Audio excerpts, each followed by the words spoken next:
Guys, welcome to another edition of our podcast, The Way It Is, The Way, Weigh. Yep, got it spelled right. Got a new sponsor. You ain't gonna believe this one. You might have heard of it. New sponsor for our podcast. Brechbuhler Scales now has a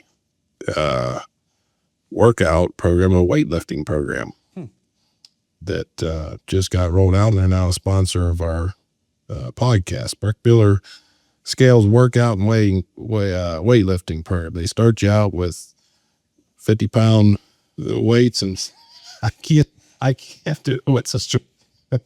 I would agree. You shouldn't be able to do that with a straight face. Is it a subscription or what? Are you the trainer? No, they pay you. Personal training. They pay you to do this. Good. You're gonna believe it. So an opposite type of sponsorship. Correct. All right. Correct. So you receive, you don't pay.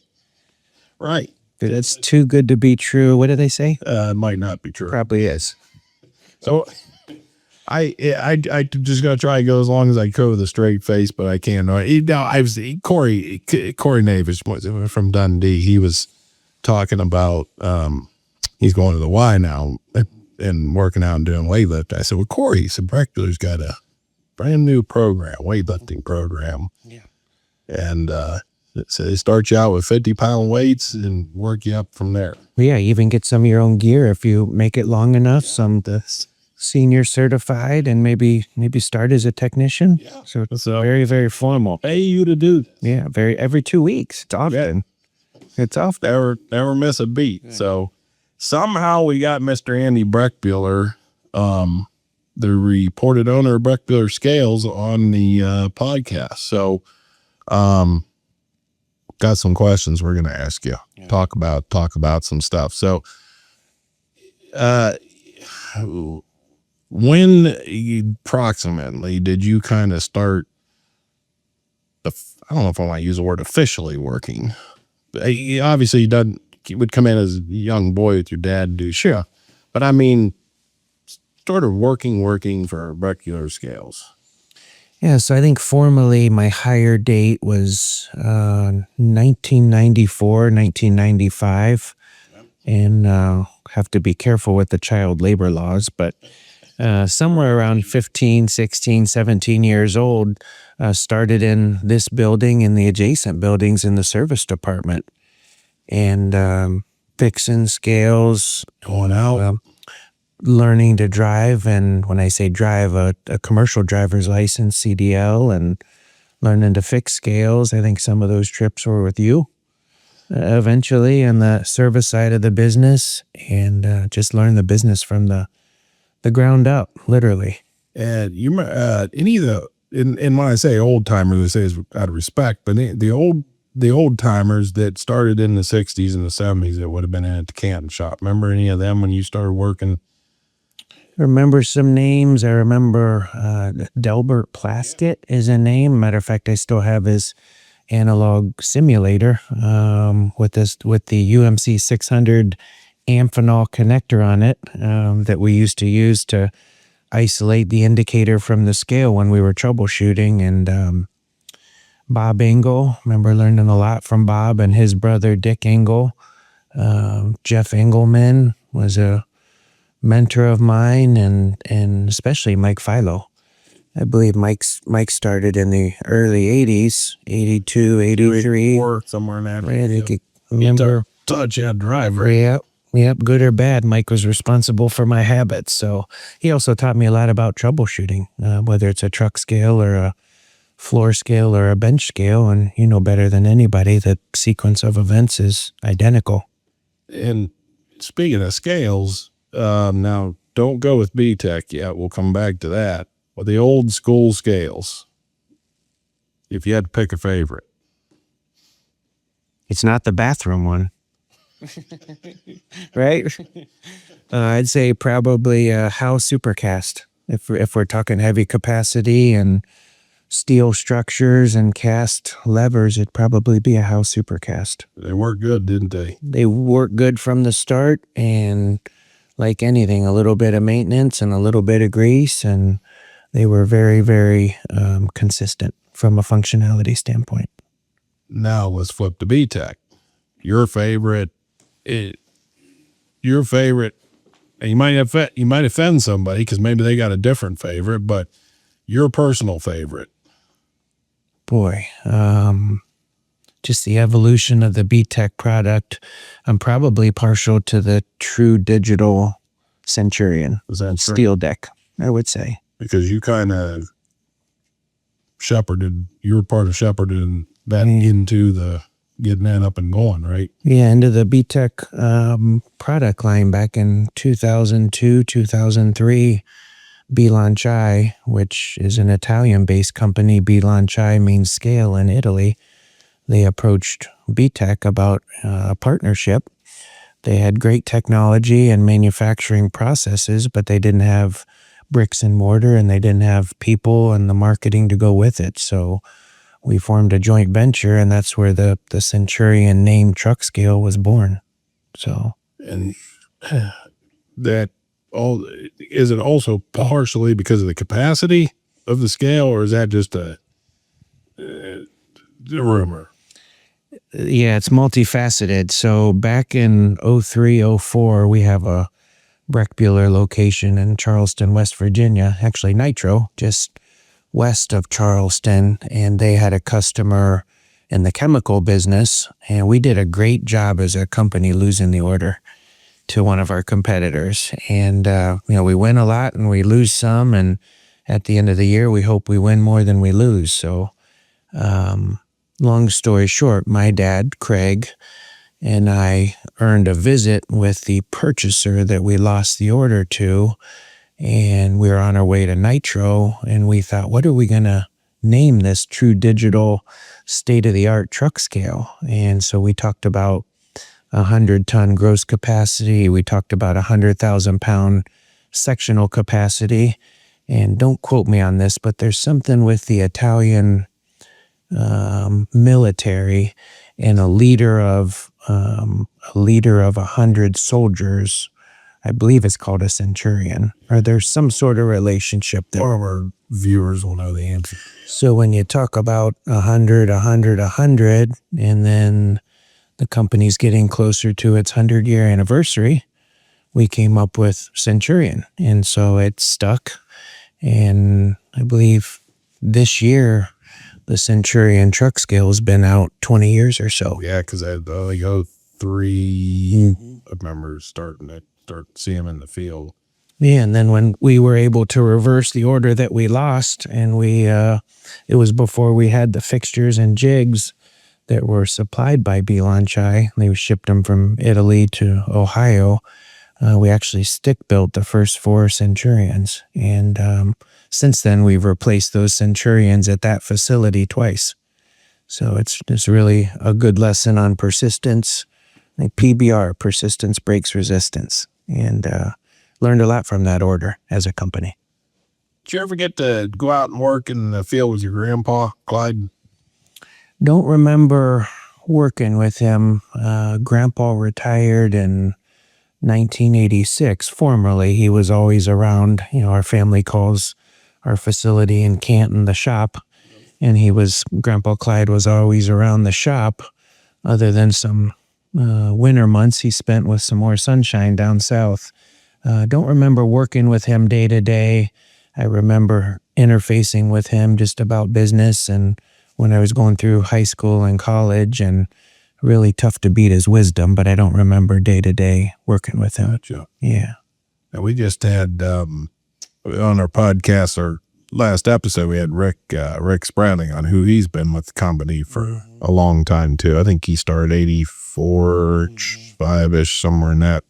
Sure. Now he claims that when he plays, This is Rick Spradling? yeah. Okay. So see if we get your opinion on this.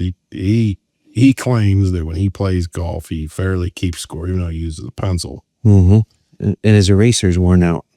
Yeah, I did think about that. Yeah. You have to ask him about the eraser, not the pencil. Right. So maybe he uses the eraser part more than the actuals. Yeah. And fair enough. No, he did. We were just talking. We were talking about his favorite scale too, and mine has always been the heavy duty side rail.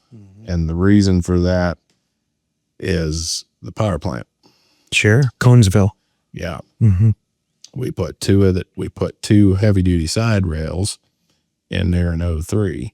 Mm-hmm. And when Roger would quote those to a place that were handling heavy coal buckets, if he could, he'd quote it with uncooked beams. Sure.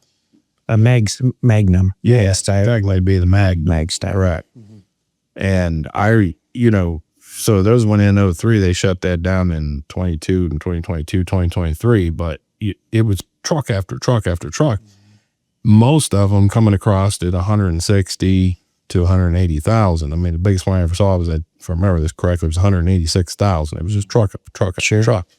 And that scale, it was built for war, for absolute war. Sure. I mean, yeah, you had to replace some cells from time to time and pins and loops on it, but because that's what Frank and I were talking about. Actually welding the scales up. Nobody really thinks about that. You're welding a structure that has to handle all of this truck traffic. Sure. And nobody thinks about what goes, the science behind what has to happen to do that. So I just wanted to see what you're. I remember Conesville Power Plant was down in the Coshocton area, and they had a side rail kind of at an angle at the top of the hill. Yes. Before you went down the grade to the inbound and outbound, and I think that's eventually where we got into the kiosk business. We did some systems work there. Yes. And then on the other side of the power plant, they had the prep plant with up the hill. Mm-hmm, with the Therman portable. And remember the Therman portables? They had a hole in the side of the frame. So you crawl in. Yeah, and Mike Philo, we spoke about him earlier. He bet me that he could get through that hole, and I bet him that he couldn't, and I lost. So don't ever bet Mike that he can get through a Therman portable. Yeah, it's access hole. I guess it's called an access hole for a reason. So, yeah, good memories. That's a neat place to work at. Yeah, there was. Yeah, 'cause you had two scales at the power plant, and one at the ash scale, as you were talking about, the two up on the hill. Yep. And then the two at the other coal loadout, or as you're coming into the facility. Sure. And over time, almost all of those got replaced by B-TEK Magnums. Sure. Scale. So I told Frank, said, you might have been the one who else come up. Who knows? Sure. So in 1998, correct me if I'm wrong here, Brechbuhler bought the first Peterbilt semi, right? Mm-hmm. 550 cat in it, right? Mm-hmm. And that was something. I mean, when that was something, wasn't that? Sure. Is that what kind of inspired you to get into driving, to get your Class A, and boy, or just use like big iron? And yeah, probably curiosity killed the cat. I like anything with an engine, whether it's unleaded or diesel or refined kerosene, or I like to burn fuel. Growing up, I wasn't a super strong athlete. Grew up on some acreage, so my dad and I just hung out in the garage instead of hanging out at the ball field. So anything with an engine, even today, I need to know about it and see how much fuel it can burn. So, what cat motors, guys? Why cat motors? probably the sound. Again, I'm with you. probably the sound. Even one of my childhood memories, Dad and I would come down to the shop and we'd make sure that the deadbolts were locked on each door, and he'd have his flashlight out, and I'd have to figure out if the doors were locked. And then on the way home, there's a truck stop up at Portage in 77, and I couldn't wait to drive through the truck stop, and he'd roll down the window and he'd say, "Now, what kind of diesel engine is that?" And I'd either pick between them, like an International or a Cummins or a Cat or a Detroit. And they all had their own sound to them. So that's probably what got us to Cat. And when we bought Peterbilts, you could either get a Cummins or a Cat in it back in the late 90s. Now you can get a Packard motor. And I don't believe Caterpillar makes any online motors or on-road motors anymore. So the selection's smaller. How many, Scott Patterson handles, how many trucks we up to now? We have 3 dedicated B-TEK freight trucks that are responsible for hauling mostly our heavy capacity scales. And then amongst the Brechbuhler, I think we're up to about 18 branches now. So we're probably 30 to 35 straight trucks, what we call our test trucks. Anywhere from a Freightliner to a Kenworth to a Peterbilt. So depending on the application and what we choose. And, and you've personally hauled a lot of scales. Sure. So you might not be able to do this on record, but what's the heaviest you had sitting on the deck? Boy, you don't work for a DOT, do you? Okay, where you don't have a badge? No, there is microphones. I don't know. It used to be, I don't say a little bit of a game, but before we were really focused more on safety and, we'll say doing the right thing, probably close to 80,000 on the trailer. And I have a good story. I drove a test truck out to Las Vegas in the year 2000 when we were doing ISWM, an International Society of Weights and Measures. They were doing a show, and we took one of the test trucks that we built. It was a Peterbilt, and Junior Patterson, Junior retired from the company in 2000. We got in the truck here in Canton, and we were going to drive it out to Las Vegas, and Junior mentioned to me that he didn't want to drive at night or in the hills. But other than that, he would help me drive. So that was a learning experience. But I have a picture somewhere where I couldn't see the end of the speedometer, and that was a good memory for me. So, what state it was in? I don't remember. I think 2 hands on the wheel, maybe one with a camera, and my eyes were on the road. So, I would imagine somewhere out west. Your grandpa Clyde, B-24 crewman, World War II Navy. Sure. Do you think you got aviation in your blood because of that? I think that was a lot of the reason, just the family dynamic, and then growing up. I mentioned about growing up on some acreage. Dad, we had 13 acres, and I was right on the final approach path to runway 5 at Akron Canton. So back in the days where jets could dump fuel before they would land, and I used to see the fuel coming out of the wingtips or underneath the wings, and I thought, man, that was really, really cool. So, and then we were close enough to hear the thrust reversers and all the noise in airplanes. So probably that as much as anything. So did they extend 5 runway? We believe about like 20-ish years ago. There was a big expansion or something for that, so they could get in. I might be. I think runway 5, and then the opposite side is 2-3, but that seems to be the active runway at Akron Canton quite a bit, and then runway 119. I think it's been closed down for years. No other reason, but maybe it's open now. But can remember listening to the ATIS weather, and runway 119 was pretty consistently closed. So not sure. So helicopter pilot. Somebody doesn't know, it's listening to the podcast. What's controls used to? Obviously, we got a throttle. Sure. And we're running the engine at 100%. Sure. Constantly. So it's the constant RPM. Yep. What's my controls? So 3 main controls. We fly an Airbus helicopter manufactured by Airbus.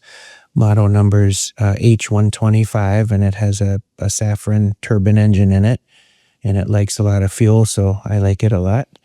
And very reliable, and it's kept us flying now for 6 years. Reliable is good in a very much in a turbine. So as long as it has food, as long as it has jet fuel, it's pretty self-sustaining. So back to your question, 3 main controls. The control between your knees is called your cyclic. Okay. And so the cyclic controls the pitch of the main rotor blades. So as you mentioned, you always have the the speed of the rotors going 100% RPM, which is somewhere between 600 and 700 RPMs per minute. And so the cyclic is just changing the pitch of the overall rotor. So you push forward, you go forward, you pull backwards, you go backwards, and right and left. Okay. So that's your cyclic.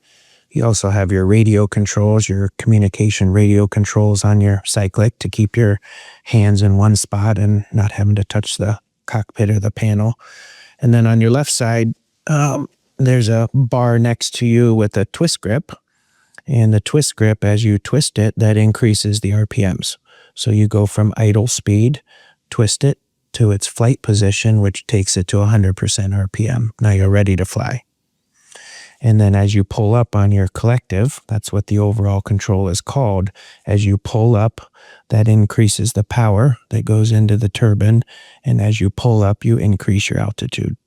So turbine RPM does come up. Yep. To get lift. Yeah, so when you're on the ground before you pick up into a hover, you roll the throttle to 100%. Okay, so you're 100% RPM on the turbine.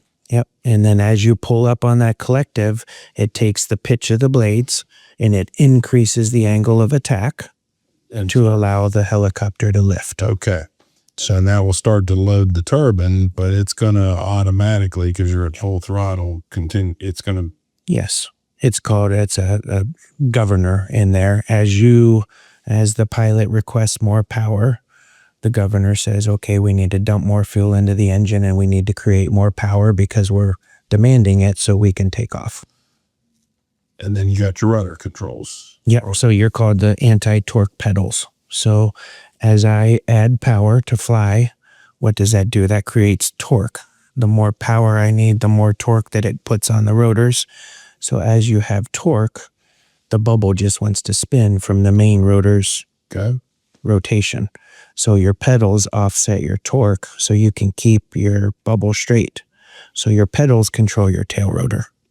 And so they control the angle of pitch on your tail rotor. So if you want to swing around, you would increase or decrease the amount of torque to the rear tail rotor to allow you to pivot or swing left or right. Yep. So when we're in a hover, I can use my feet to control the rotation of the bubble.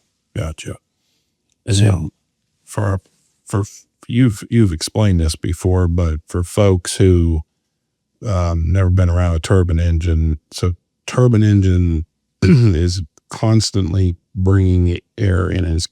There's multiple stages, and it just keeps compressing it down more and more and more and more, and it gets hotter and hotter and hotter until it gets to the combustion stage, and then that's where the fuel's injected into this hot air, which almost like a diesel engine, except it's not reciprocating. So what's the sequence to start a turbine? Ours has a FADEC controlled system, so fully automated, digital, electronic. I don't remember the words for sure, but typically we turn the master switch on. Okay. And we check our voltages because it takes a lot of battery volts, amps to start a turbine engine. Check our fuel quantity. And when we go to initiate a start, we have a button up on the headliner that we initiate a start. And as soon as we engage it, we can start to hear the turbine spin. Okay. And at so many RPMs, the main RPMs of the turbine, the main rotor and the tail rotor start to spin. They're connected. And up until about 55 to 60% power, the starter is engaged. So it's still spinning in that turbine. And then once you reach a certain percentage of power, the starter disengages. And now the turbine engine, the diesel engine, is self-sustaining. Gotcha. So then we would turn the generator on, or alternator, but it's called a generator to start charging the system. And I think you've said this before. A turbine when a turbine's at full power, is it like 50,000 RPM? Oh, yeah. Yep. And then that's geared down to 600 to 700 for the rotor, correct? Yeah, 600 to 700 on the main rotor, and it's probably 2,000 to 2,200 on the tail rotor because it's a lot smaller. So it needs to needs to spin faster to work. You'll get to talk to a helicopter pilot every day. Just in the sea. Somewhere around there, probably, I don't know, 5 or 10%. See, slow down the. What year did your dad actively start working for the company? Let me work through this. He was born in 1951.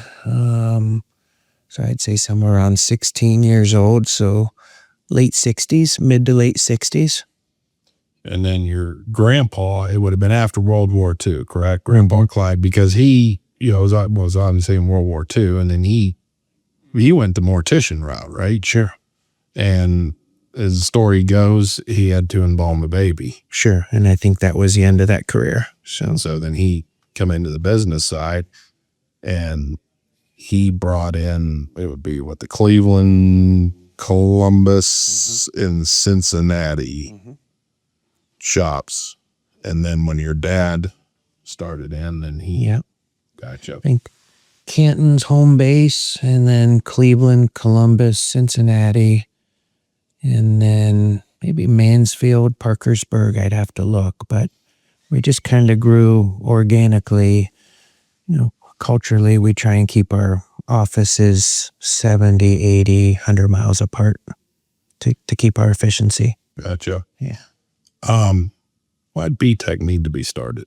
What was the core reason they kind of really kicked that off? I think as Brechbuhler continued to grow, we were reliant. Brechbuhler Scales was reliant on other manufacturers, and when you rely on other businesses, you're at their mercy for quality. Sure. Quality control, delivery, input on the product itself. So I think lots of variables there, but I think Dad did it. We've talked about it quite a bit, but just to control our own destiny. And over the years, the less we can rely on other manufacturers and other businesses, the better off we are. It's not the most cost-effective way to go at times, but it's sure better for future generations, and I enjoy taking care of belly buttons, so it seems to be a better way to do that. You ever got to pinch yourself? You're at the throttle of a behemoth now. You say in the industry, pinch yourself, because you're the throttle of a behemoth. No, just full of great people, great employees, great customers. And Dad and I talk about, having this bus full of people, and we have great people on our bus. And the trick is just to get people in the right seat. So, we're very, very fortunate as a family. We're fortunate as a business, and just practice being humble every day and doing the right thing. So that's, business is pretty basic. Wake up and take care of people, answer the phone, take care of customers, and just do the right thing. Provide what they need, and they're going to keep. Sure. People pay for good stuff. We've built a company not to be the most competitively priced, but I truly think we offer the best solution, whether it's our training program for employees to technology for customers. Just don't want to be the biggest in the business, but we sure work really hard to be the best. Yeah. I know my answer to this question. Let me see what your answer to this question is. The customer wants to buy a 4 scale, and they can get one on Amazon for half the price, if not less, than going through either Brechbuhler Scales or one of the B-TEK dealers. What would you say to that person? What would be your reasoning? I think there's something. I was buying a tractor one time and comparing prices on tractors, and the salesman said, "Well, Andy, you realize you get something for cheap, right?" And so that kind of hit home, especially with industrial equipment. There's always going to be, something cheaper out there or more cost effective from the beginning. But, with our products, you get the support, you get the engineering, you get the after sales service, you get the delivery, you get the training, and the company's going to be around. And I think we're all tempted. We all have these things called smartphones, and we're all tempted. We live in a now world, and we can shop anything at our fingertips. But I truly look at scales as cash registers. Typically customers are buying and selling something across their scale that generates revenue. So there's some liability there. So we need to do it right, and we need to charge accordingly. You're providing them, let's just use the 4 scale, for example. We're providing or selling them, however you want to word that, a scale it's built for war. Sure. So engineered, designed, built in the United States of America by scale people. American steel. Yeah. American steel. Being delivered, installed, set up, calibrated, maintained by a trained scale technician. Mm-hmm. And to kind of to your point, you get what you pay for. But there's a cost associated with building that scale that's built for war. Sure. Training, the equipment, and everything else that's needed. Sure. To put that high quality scale in. So agree. Big was a B-TEK building that was originally built in 1994. It used to take me 3 hours to mow the grass where it was. So a 5-foot mower deck, we could probably do the math. But original building, 94, 100 feet wide and 200 feet long. Sounds about right. I was talking to Brad, and I know if you go where the 2 positioners are at for the Centurion positioners, there's an outline of the floor where the old dock was at in the original building. And, now the building goes, long ways that direction. So, and then the 20-ton crane that's now at the front end, there was a story behind that. Is the reason your dad put that in, because there was the original B-TEK building had 2 10-ton bridge cranes. Yep. And that 20-ton used to be, was it in between the 2 10-tons? There was something that had to be moved. And we had to move it because I interrupted you, and I'm pretty good at that. So you're fine. I was trying to think. Yeah. So the original building was built in 94, and then we've done 2 additions, 04 and 14. So every 10 years.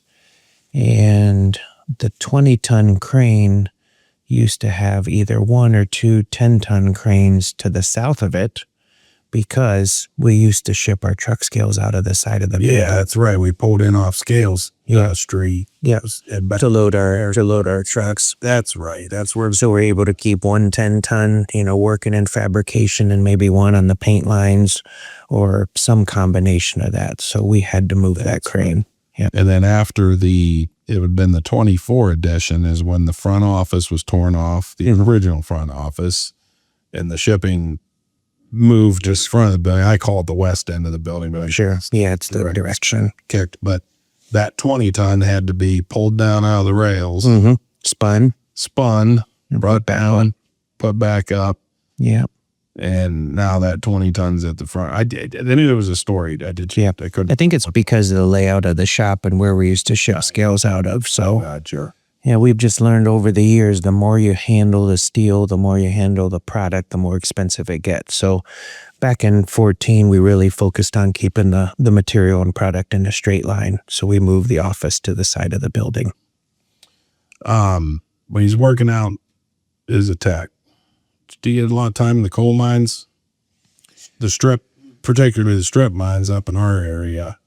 Got some time in the strip mines. Not as much coal experience as maybe the West Virginia branches, but as we talked about, Conesville Coal Company, the prep plant and the power plant, little bit of experience there.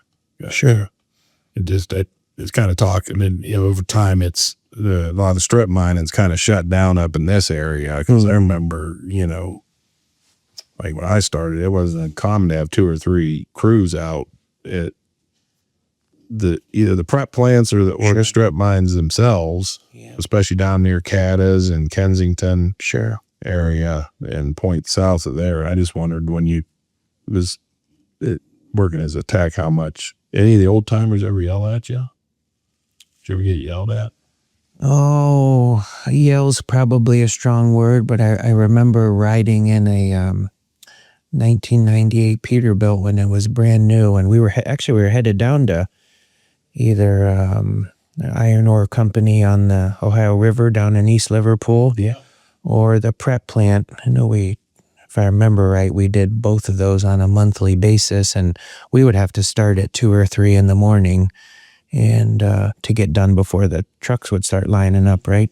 And we were going across Route 30, headed down to the river, and I opened a bag of Fritos at like 2:30 or 3 in the morning. I was, fresh out of college or going through college, and probably up too late the night before, and all the things you do. So, and the driver of the truck said, "You're not going to eat that bag of Fritos in my truck, are you?" And I hopefully patiently, monotone voice, I said, "Well, if memory's right, my name's on the side of the door." So that was as close as we got to ever having a disagreement. But no, it's the people we work with, as you know, and lots of years with the company, but really second to none. We have great people. Good. Yeah, great people. Yeah, you're right. Couple other questions for you, Andy. So just shooting from the hip, if you had somebody ask you what's been the biggest project, whether it's a building project or scale project, the biggest project or maybe even the most stressful project that you've ever had to handle? It's there's a couple that come to mind, and the biggest project to me necessarily isn't from a monetary standpoint. As far as mentally challenging, probably, boy, if I say 10 years ago, it's probably 12 to 15. So we built a custom 316L truck scale. I remember.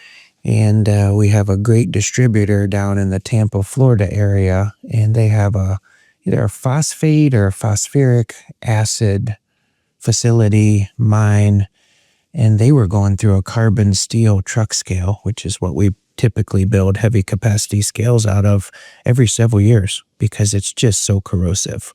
I don't know if it's a liquid or like a dry chemical, but nevertheless, we took the project on.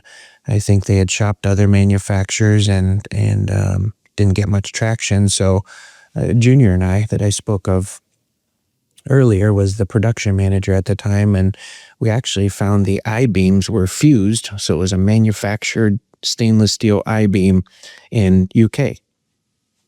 And that's where the beams were shipped to. And typically all of our steel is domestic, or at least comes from North America.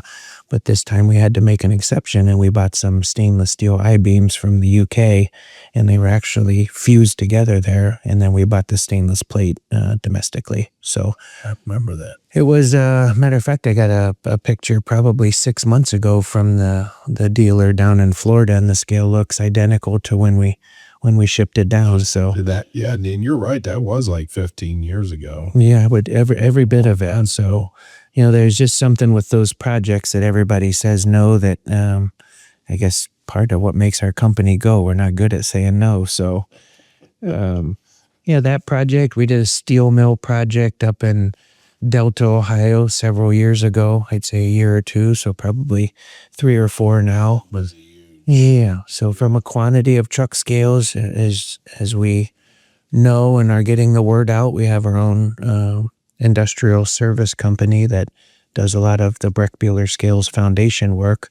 And so it was a great project for the entire business, from B-TEK to Brechbuhler Industrial Services to Brechbuhler Scales, and we're still taking care. And we did just some kiosks. Yeah. So quite a few of them. New customer too. So it's always nice to get new customers. And even in your time when you were at Bowling Green, Cleveland, kind there are many failures that stick out in your mind. I mean, and I'm not putting you on the spot. Is there something that and it could be something simple that the failure that you learn.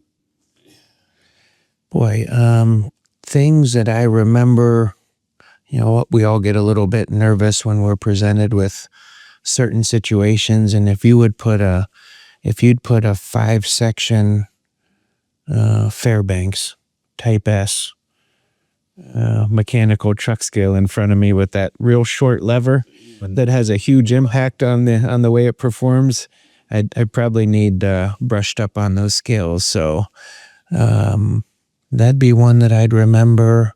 You touched that little short even lever. Yeah, there was. Yeah, we all did. A couple different names for that, but can't put them on camera. Andy Griffith, when he would, before you go out one of those, he would remind you not to touch that. Sure. It's tempting. And if you pulled all the expletives out of Danny Griff's statement, it was actually only probably a couple words long, but it was. Yeah, for sure. That was a small movement for a big impact. That's right. You learn not to touch it.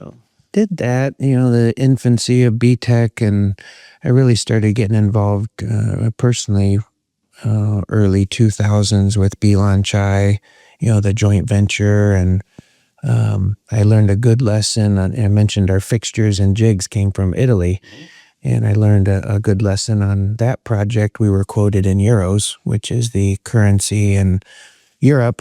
And when they were ready to deliver the fixtures, the exchange rate from euros to US dollars had changed dramatically, not in our favor.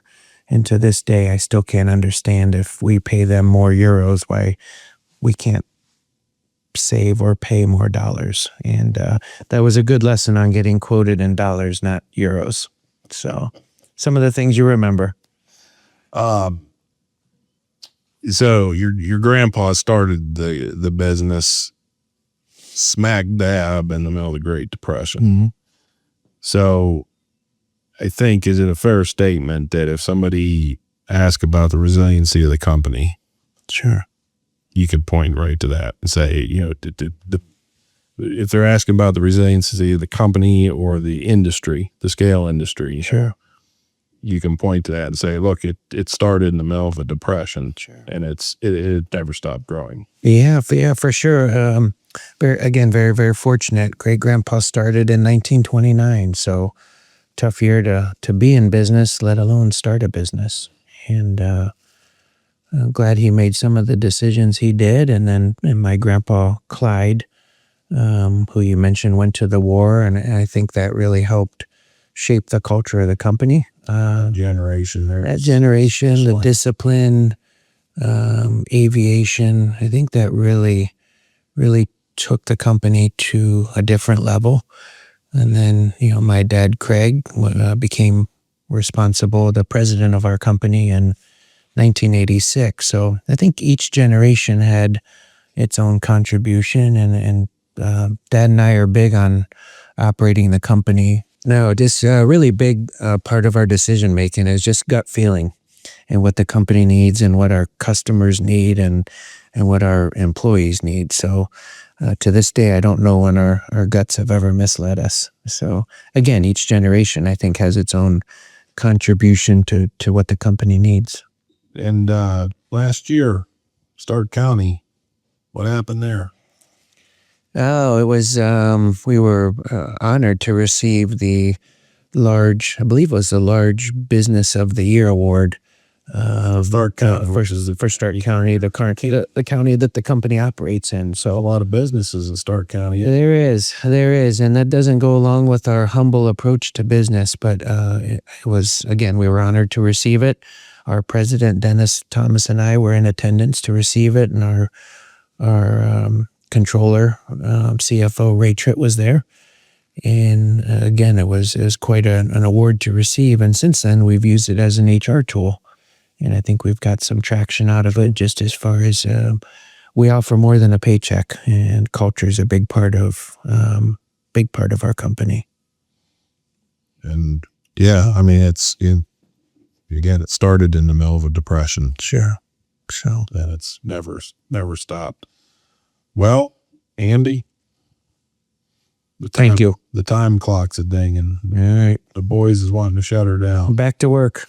Yeah. Thank you for your time, and really some great memories and more to come. So Yeah. thank you. Appreciate you taking time to come on and You're welcome. and answer a bunch of questions for us. I'm a traditionalist by wiring, so thinking off the cuff sometimes. Hopefully it went okay.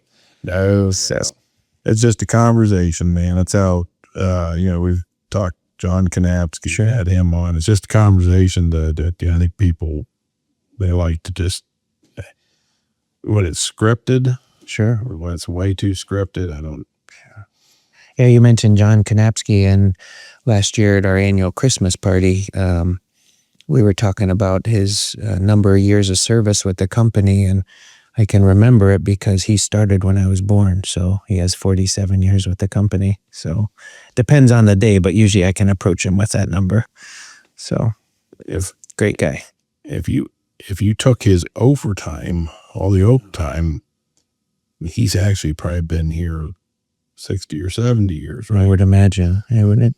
I'd like to know everything he forgot. I think that'd be a heck of a lot of information. So John's very, very capable, and he's been very, very loyal to our customers and our company. So good guy. And yeah, there's a lot of good. We have people ask me, all right, what's the favorite part of the job you do now, Kerr? Because I enjoy being a field tech. I really did. I said, but the favorite part of my job now is going to the different branches. Sure. There's a lot of good people. When you start going to the branches and meeting the people, you realize just exactly how much horsepower this company brings to bear in our field. Sure. And so, and you learn stuff from the guys when you go to the branches, you talk to guys because they see stuff you've never seen, or you've been in situations, and proud to call them my friends, Sure. buds, and it's just a lot of fun. And you really see, you also see the health of the company. Sure. That's the other side of it. Sure. So you see how much power brought to bear, but also the health. Yeah, and the further you get away from Canton, the less, day-to-day resources you have. And I don't mean financial resources. I just mean people and tools and some of the products. So you go to a Columbus or a Dayton or an Indianapolis or, Addison, Illinois is our furthest branch, and what they can get done on a day-to-day basis with the resources they have, it really says a lot. We always say that, they're at the end of the artery, and you really need to pay attention to the end of the artery. So, just full of great people, and appreciate what you do, Mike. We've really taken the training program. It's been 2017, 18 when we really, really decided to put the time and resources to it, and I think it's paid dividends. It gives people, people support what they help create, and I think it's been very, very good for our business. So thank you. No, I appreciate it. You're very welcome. Well, Andy, Thanks again, man. Yep, let's do it again. Yeah, we'll ask a bunch. Yeah, I enjoy doing it. It's a Sure. fun. So Good memories. Very good. More to come. Yeah, Promise. so Maddie will probably usually she puts it on,